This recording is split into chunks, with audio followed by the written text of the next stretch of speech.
தமிழக அரசின் நலத்திட்ட உதவிகள் ஏழை எளிய மக்களுக்கு வழங்கப்பட்டு வருவதோடு மேற்கொள்ளப்பட்டு வரும் திட்டப் பணிகளும் பொதுமக்கள் பயன்பாட்டிற்கு திறந்து வைக்கப்படுகின்றன.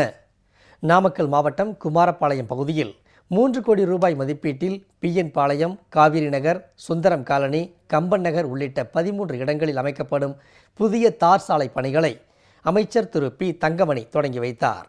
நிகழ்ச்சியில் அதிகாரிகள் உள்ளிட்ட ஏராளமானோர் கலந்து கொண்டனர். திருவாரூர் மாவட்டம் குடவாசல் ஒன்றியம் வடவேர் கிராமத்தில் கால்நடை மருந்தக கட்டடம் பொதுமக்கள் பயன்பாட்டிற்காக திறந்து வைக்கப்பட்டது. நிகழ்ச்சியில் அமைச்சர் திரு ஆர். காமராஜ் உள்ளிட்ட பலர் கலந்து கொண்டனர். நவக்கிரக ஆலயங்களை தரிசிக்கும் வகையில் குறைந்த கட்டணத்தில் அரசு சிறப்பு பேருந்து சேவை தொடங்கப்பட்டுள்ளது. நாகை மாவட்டம் மயிலாடுதுறையில் நடைபெற்ற நிகழ்ச்சியில் அமைச்சர் திரு OS மணியன் பேருந்து சேவையை கொடியசைத்து தொடங்கி வைத்தார். கடலூர் மாவட்ட அரசு தலைமை மருத்துவமனையில் மகப்பேறு மற்றும் குழந்தைகள் நல பிரிவுக்கான கட்டட அடிக்கல் நாட்டு விழா நடைபெற்றது. அமைச்சர் திரு MC சம்பத், மாவட்ட ஆட்சியர் உள்ளிட்டோர் கலந்து கொண்டனர்.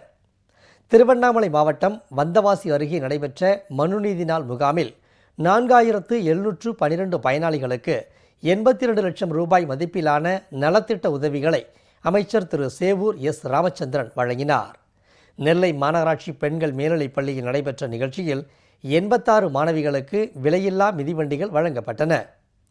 ராமநாதபுரம் மாவட்டம் சித்தார்கோட்டையில் நடைபெற்ற நிகழ்ச்சியில் மாணவ மாணவிகள் 147 பேருக்கு விலையில்லா மிதிவண்டிகள் வழங்கப்பட்டன. தஞ்சை மாவட்டம் கும்பகோணம் அருகே நடைபெற்ற மனுநீதி நாள் முகாமில் 53 பயனாளிகளுக்கு 2,80,000 ரூபாய் மதிப்பிலான நலத்திட்ட உதவிகள் வழங்கப்பட்டன.